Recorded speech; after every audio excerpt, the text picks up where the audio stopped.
Bonjour à tous, j'ai le plaisir de vous retrouver pour une nouvelle vidéo crash test où nous allons ensemble tester mes nouveautés de la marque Charlotte Tilbury que j'ai pu vous présenter dans un précédent haul.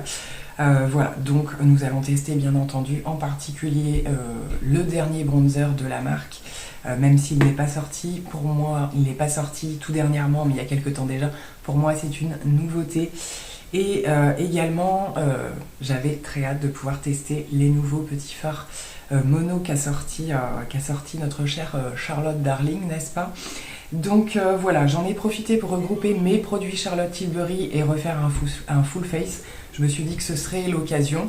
Donc vous allez peut-être découvrir ou redécouvrir des choses de la marque que vous ne connaissiez pas. Je pense que c'était une belle occasion et pour moi un véritable plaisir puisque je suis complètement fan de cette marque.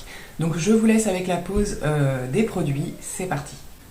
Comme j'ai pu avoir l'échantillon de la base du coup dans ma commande, je me suis dit que j'allais l'utiliser, la découvrir en même temps que vous. Donc c'est la Wonder Glow base de teint éclat à effet flouteur instantané. Il me semble qu'il y a de bons retours sur cette base qui existe quand même depuis assez longtemps, mais c'est vrai que j'ai jamais eu l'occasion de la tester. Donc avant de mettre le reste des produits, on va l'appliquer. Alors elle est un petit peu teintée et j'imagine qu'elle va se fondre complètement dans la peau. Donc je sais pas trop en termes de quantité, oui effectivement. Elle se fond complètement. Je sens qu'il y a une petite odeur, mais c'est je pense assez léger. Et je vois effectivement le côté un petit peu glow, c'est pas excessif, hein. Mais voilà, ça fait un petit retour de lumière pour le coup. Je pense que c'est une base qui peut être sympa à essayer avec le fond de teint justement, qui a un côté qui peut parfois éteindre un peu trop le teint. Donc ça peut être pas mal de faire le combo des deux, tout comme je le fais avec l'autre produit quand je veux vraiment mettre sous le fond de teint quelque chose qui va apporter une touche d'éclat ou sur certains endroits. Donc là, au niveau de la base, c'est placé. Effet flouteur, oui, un petit peu. Je le vois par endroits. C'est pas, pas autant que certains. Je pense à ma base Revlon par exemple, qui va le faire un petit peu plus. Mais effectivement, il y a un petit côté lissant quand même. C'est léger. En tout cas, ça se fond rapidement dans la peau. Il y a un petit côté, c'est pas collant, mais il y a un petit côté tout doux. Toujours pas top au niveau des odeurs, hein, mais ça sent quand même le soin un petit peu type Charlotte Tilbury justement, une espèce d'odeur de crème en fait tout simplement. Donc on va la laisser se poser 2 minutes et puis comme je le fais d'habitude, je vais venir donc appliquer le fond de teint Air Blush Flawless Foundation comme à mon habitude. Ce produit là je pense que je le mettrai juste après le bronzer et au niveau blush du coup je peux vous en parler maintenant, mais j'ai terminé les produits de la gamme Beauty Wand, donc pour le coup je vais essayer de voir ce que je peux utiliser d'autre comme blush. Donc concernant le fond de teint, moi c'est la teinte, ma teinte d'hiver en tout cas, c'est la teinte de Neutral que je viens appliquer d'abord au doigt et ensuite systématiquement à l'éponge. C'est vraiment le type de fond de teint qu'on peut utiliser à l'éponge. Il est quand même assez épais, le fait que la matière soit bue un petit peu, c'est pas bien grave par rapport à ça. Donc voilà pour l'application du fond de teint. Pour l'instant je vois pas une énorme différence concernant la base dessous. Ouais, non, ça va. Ouais, peut-être quand même un petit peu plus... côté un petit peu moins mat qu'il peut avoir avec d'autres bases quand même. C'est plutôt joli. Côté anti-cerne, je n'ai pas de Charlotte Tilbury, mais j'ai mis le NYX que j'avais dans ma rotation et qui fonctionne toujours très très bien sur moi. Du coup, ce que je vais faire, c'est que je pense que je vais passer à cette étape avant de poudrer, utiliser le bronzer. Logiquement, c'est le genre de produit qu'on peut utiliser normalement, je pense, même par-dessus la poudre, hein. Bon, comme il est dit quand même, plutôt crème. Il fait super chaud au retour vidéo, je trouve. Je le vois un petit peu moins chaud que ça en réel. je vais, comme je le fais d'habitude lorsque j'utilise des produits crème, je vais prendre mon pinceau de chez Unique que j'aime beaucoup pour ça parce qu'il a une certaine densité, mais pas trop, pour ce type de produit. Donc il se présente comme ça, il est un petit peu biseauté et pour le coup ça permet vraiment de prendre la forme. Donc eh bien je vais saccager le packaging pour prélever la matière. Alors au premier passage, on a déjà une superbe pigmentation qui arrive. Le produit est bien crémeux. Bon, ben en 2-3 coups de pinceau, c'est posé, c'est appliqué, c'est super joli. Ça fait pas du tout de démarcation. J'ai même l'impression que ça floute encore plus. Bon, j'avais vu déjà de superbes revues positives concernant ce produit, donc j'en doutais pas une seule seconde, mais c'est vrai que eh bien, je suis ravie de pouvoir m'en rendre compte par moi-même. Donc je vais faire le contour de mon visage, du coup comme je le fais d'habitude avec mes produits crème. Et puis je vous retrouve une fois que tout est posé, juste avant de poudrer. Donc voilà, le bronzer est terminé de poser. Donc j'ai eu la main un petit peu lourde puisque donc comme je vous le disais, je n'ai pas poudré encore. Donc je veux quand même qu'il se voit encore dessous. Je vais appliquer l'enlumineur, hein, si je puis dire comme ça, par touche légère là où je veux qu'il soit du coup en base, parce que je pense que je vais l'agrémenter d'un autre highlighter après, tant qu'à réutiliser mes produits Charlotte Tilbury.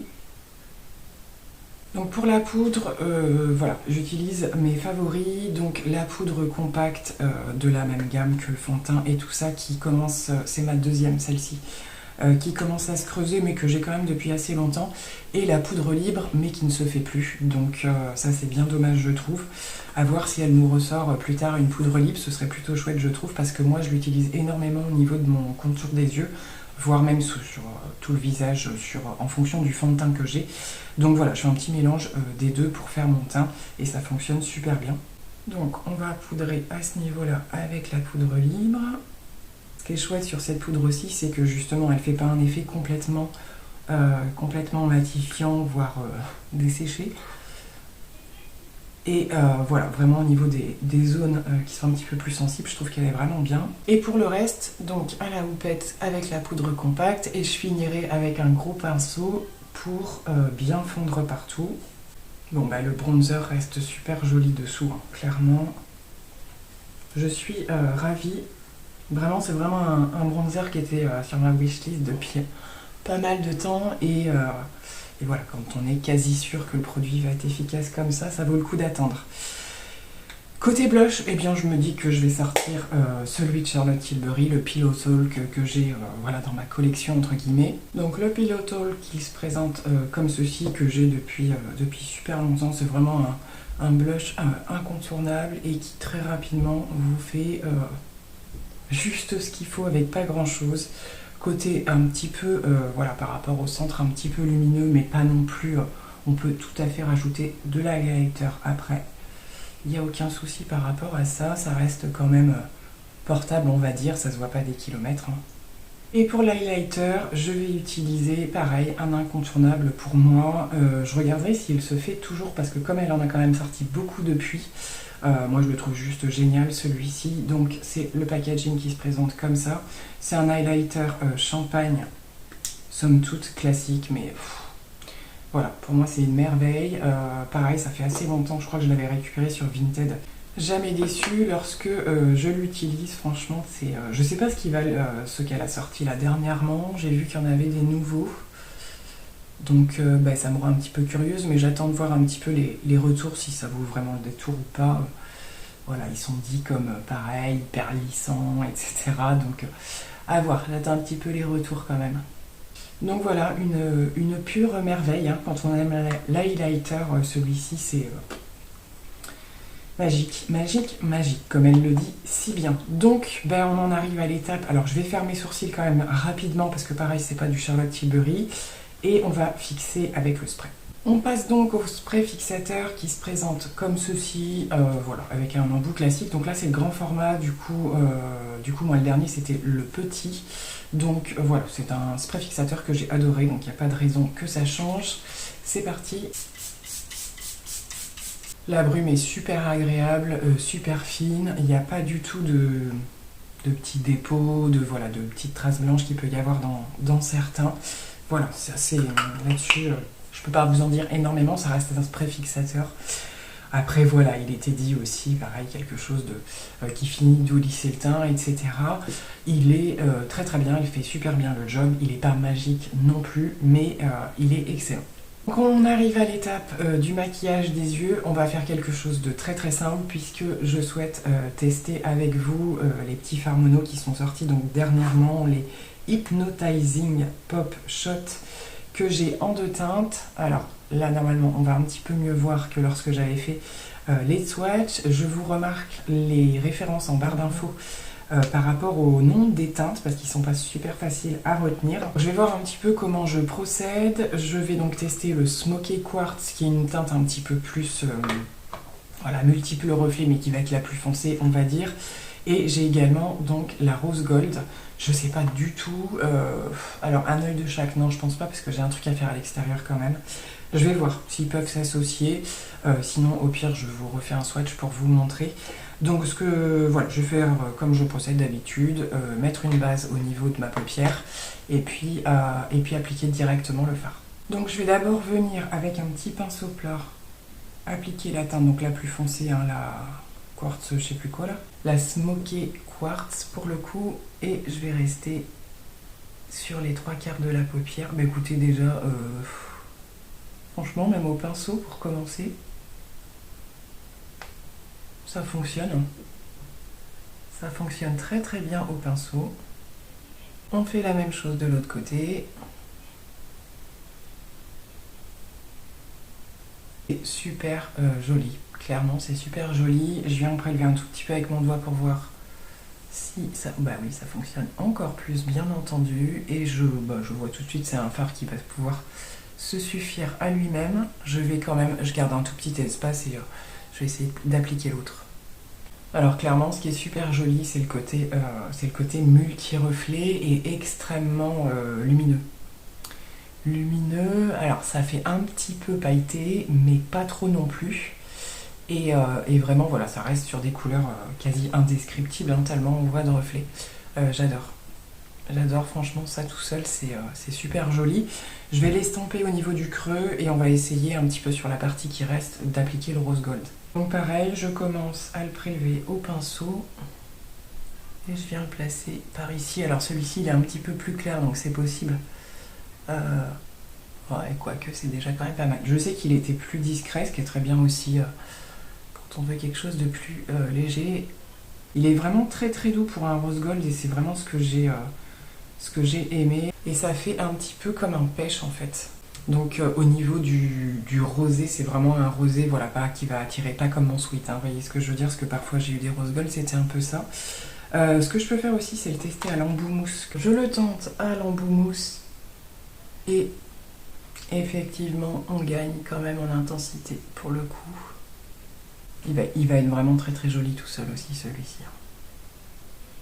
Ils sont incroyables ces fards. Ils sont assez incroyables. Je vais essayer de vous tenir au courant de la tenue aussi, parce que c'est quand même important.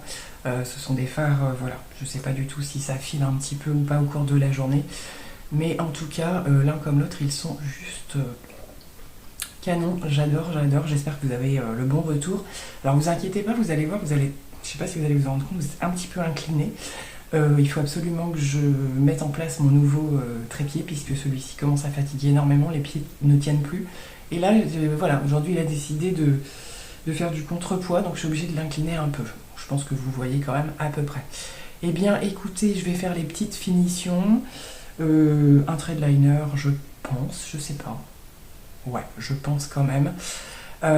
Côté tout ce qui va être mascara et tout ça, je n'ai pas de nouveauté et je n'ai plus de produits Charlotte Tilbury. On passera simplement au niveau des lèvres parce que j'ai quand même pas mal de rouge à lèvres, donc je vais voir celui que je peux associer. et vous reparler un petit peu des rouges à lèvres, ce sera l'occasion. Voilà pour le résultat final avec le mascara posé. J'ai fait un petit rappel des deux fards au niveau du ras de cils, donc j'ai utilisé un petit pinceau liner, c'est pas toujours évident hein, avec les fards un petit peu pailletés.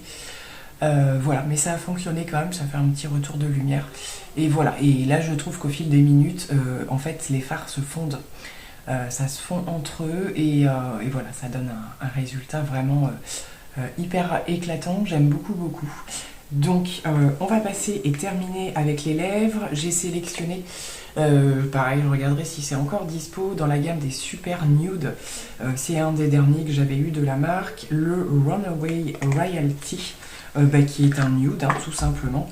Donc dans cette gamme avec le packaging un petit peu comme ça et au niveau du raisin, voilà, je pense que c'est ce qui se mariera le mieux avec. Donc je l'applique pour terminer ce look. Donc voilà pour la teinte du rouge à lèvres, quelque chose de neutre et de nude hein. C'est vrai que c'est ce que j'optais le plus avec voilà, quelque chose d'un petit peu plus intense, quoique c'est pas hyper black non plus voilà, au niveau des yeux, mais bon j'ai quand même misé sur la couleur la plus intense. Je vais terminer, voilà, coiffure, etc. et tout pour avoir le meilleur rendu possible. Et bien entendu, on fait la conclusion de l'utilisation de ces produits. Bon, et bien voilà, j'en ai terminé avec ce petit crash test, entre autres, de mes nouveautés Charlotte Tilbury. Ça faisait, voilà, c'est une marque que j'aime vraiment beaucoup et qui ne peut être testé que de temps en temps, je trouve. C'est vrai que pour faire des full face Charlotte Tilbury, moi avant d'avoir autant de produits de la marque, même si j'ai pas tout gardé parce qu'il y avait eu des déceptions, voilà, ça se fait dans le temps. Et par contre, quand on tient une pépite de la marque, en général, ça marche à fond. Moi, ça a été le cas pour le fond de teint. Voilà, j'ai quand même plein de produits favoris de la marque. Donc écoutez, dans l'ensemble, là, ce sont que des tops, hein, clairement. Donc je suis vraiment super contente au niveau du bronzer. Hein. Je savais que ça allait être une belle découverte, mais ça se confirme, j'ai vraiment adoré. Je vous parle que des nouveautés, bien entendu, puisque le reste, je les avais déjà. Bon, le spray fixateur, je le connaissais et je suis vraiment ravie de pouvoir le réutiliser. Et du côté des petits fards, franchement, écoutez, n'hésitez pas à regarder au niveau de la barre d'infos. Hein. Je vous noterai un retour concernant la tenue sur la journée. Voilà, donc il y a pas mal d'autres teintes qu'elle a sorties dans cette gamme. Je sais qu'il y a déjà des teintes les plus originales, on va dire, qui sont en rupture. Est-ce qu'il y aura du réassort ou pas? Je sais pas du tout. N'hésitez pas à aller jeter un œil. Donc voilà, j'oublie rien je pense au niveau des nouveautés. C'était un vrai plaisir de pouvoir refaire un full face bien entendu de la marque. J'espère que ça vous aura plu aussi. Et on se retrouve pour de nouvelles aventures très prochainement. Bye bye.